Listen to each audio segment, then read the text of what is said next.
Assalamualaikum warahmatullahi wabarakatuh. Saya Pramugi Jabat Sakti dari Prodi Teknik Informatika A, dosen pengampu Dadan Suhanda. Di video ini saya akan menjelaskan tentang demokrasi. Demokrasi berasal dari bahasa Yunani, yaitu demos dan kratos.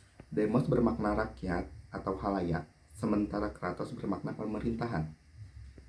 Menurut Aristoteles, prinsip demokrasi adalah kebebasan, karena hanya melalui kebebasanlah setiap warga negara bisa saling berbagi kekuasaan di dalam negaranya. Menurut John L. Esposito, pada sistem demokrasi semua orang berhak berpartisipasi, baik terlibat aktif maupun mengontrol kebijakan yang dikeluarkan oleh pemerintah. Selain itu, tentu saja dalam lembaga resmi pemerintah terdapat pemisahan yang jelas antara unsur eksekutif, legislatif maupun yudikatif. Sejarah singkat. Kata demokrasi pertama muncul pada masa politik dan filsafat Yunani kuno di negara kota Athena, dipimpin oleh Cleisthenes. Sejarah singkat perjalanan demokrasi di Indonesia. Pasca kemerdekaan 1945-1966, para pendiri bangsa telah menetapkan Indonesia sebagai negara demokrasi. Demokrasi di Indonesia sempat mundur pada era Orde Baru 1966-1998.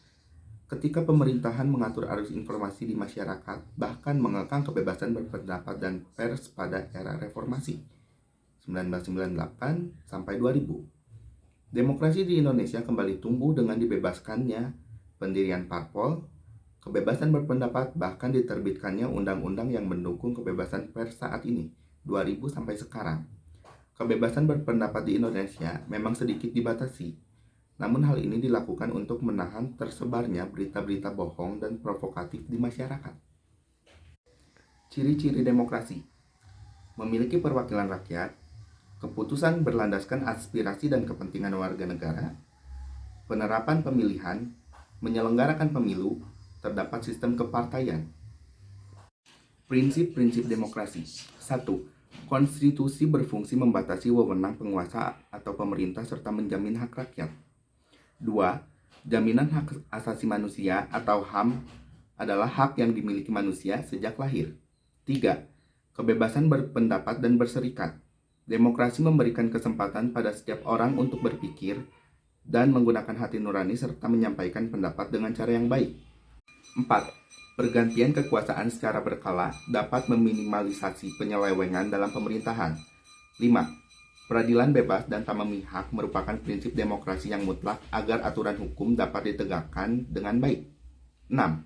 Penegakan hukum dan persamaan kedudukan merupakan instrumen untuk menegakkan kebenaran dan keadilan.